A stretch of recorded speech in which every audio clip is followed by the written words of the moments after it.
November 2007, a man in Fresno, California named Jose wakes up to his dog barking at 2 in the morning. He checks the yard. Nothing. So he pulls up his security camera footage. What he sees isn't a thief. It isn't an animal. And it doesn't move like anything he can explain.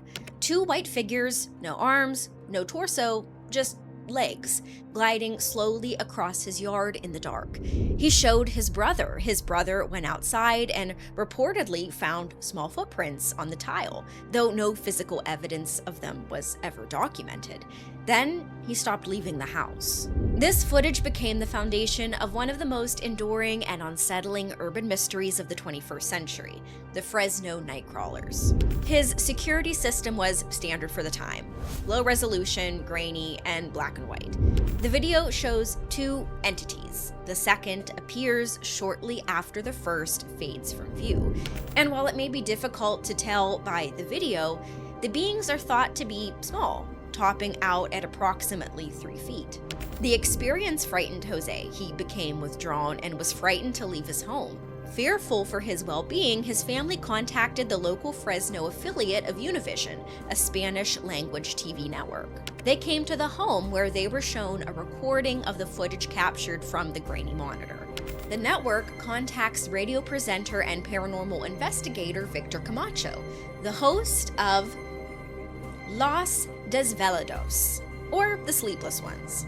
In 2008, Camacho shared the story with an audience at a MUFON, or Mutual UFO Network, event in California.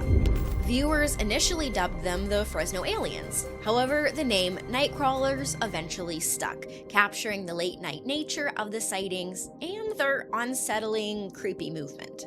In 2010, Sci-Fi's Fact or Faked sent a team to Jose's yard. They tried a kid in white walking across the lawn. They tied a puppet on a pulley. They ran voice analysis on Jose's interview. The voice analysis suggested his responses were truthful, though that technology has since been widely disputed. After everything, they labeled the footage unexplained. It seemed to be the end of the Nightcrawler myth, until they were seen again. This video was filmed in 2011 in Yosemite National Park, roughly 60 miles northeast of Fresno. A group of friends had set up a security camera to monitor their campsite while they were away. The footage they captured is strikingly similar to Jose's. Again, we see 2 entities, one large, one small.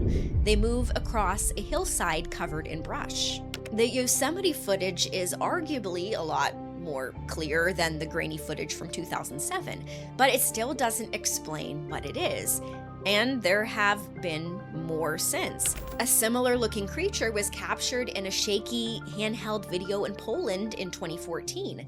In April 2020, a security camera in Billings, Montana captured a brief view as well. These sightings followed a pattern. They always occur at night. The entities are always white or light colored. They are always bipedal with no upper body. And the camera quality is just poor enough to obscure fine detail. The rise of the Ring doorbell and home surveillance culture in the late 2010s led to an explosion of videos claiming to show Nightcrawlers. But these aren't the same as the original footage. Most of the newer clips were quickly debunked. Insects flying past a lens, shadows catching the light the wrong way, and of course, folks with a camera and editing software trying to replicate the creatures for themselves. Jose's 2007 recording is a different story, the one professional investigators examined directly on site and walked away from without an explanation. The others haven't been formally investigated in the same way, they just exist.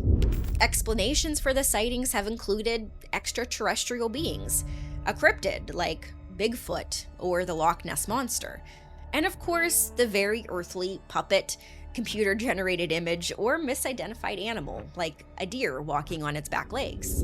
In October of 2018, an article published by the Fresno Bee cites Camacho, now having over a decade to consider the evidence, speculates Nightcrawlers could be an extraterrestrial insectoid, approximately 3 feet tall and resembling a praying mantis. Then there's the connection to Native American folklore. Camacho and others pointed to a totem pole circulating online and said the Native American angle was a dead end. But I think they were looking in the wrong place. There is a book published in 1923 by Arthur C. Parker titled Seneca Myths and Folktales. The Seneca tribe lived in what is now western New York State and East Ohio. You can access it for free with Google Books or archive.org. On page 18 or 57 in the Google Books PDF, there is a chapter titled Magical Man-like Beings. At the bottom of that page, you'll find the legend of the Ganos Hashonon, or ghostly legs. He describes these beings as being composed only of a pair of legs, having a face directly in front, though the face is seldom seen. They have no arms or bodies, but are like the lower bodies of men, cut off at the waist. He also describes them as only being seen in the dark, and are an omen for death and disaster. But the ghost leg legend doesn't entirely fit the mold of the Fresno Nightcrawler. For one, he describes them as having a faintly glowing, protruding eye to observe its victims. They are also seen running, which doesn't exactly fit the leisurely pace of the creatures caught on security footage. Are they one and the same? There's no way to ever know for certain, but it certainly is a compelling case. Before moving on to the next passage in the book, Parker notes that even Native Americans on the reservation in 1923 reported seeing these beings. Though not known to harm anyone, he writes, they are still greatly feared as ghosts. Today, the Fresno Nightcrawler has transitioned from a terrifying mystery to a pop culture icon. You can find Nightcrawler plushies, t-shirts, and stickers. In Fresno, it has become an unofficial mascot of sorts that many find, well, cute. There will always be skeptics who say the videos are puppets, practical effects, or CGI. And maybe they're right. Whether the footage is a puppet, a glitch, or something genuinely unknown, the legend exists on both sides of the camera. Native Americans on a reservation in 1923 were already reporting these things, an omen for death and disaster, greatly feared as ghosts. Whatever Jose saw in his yard that night, he was apparently not the first.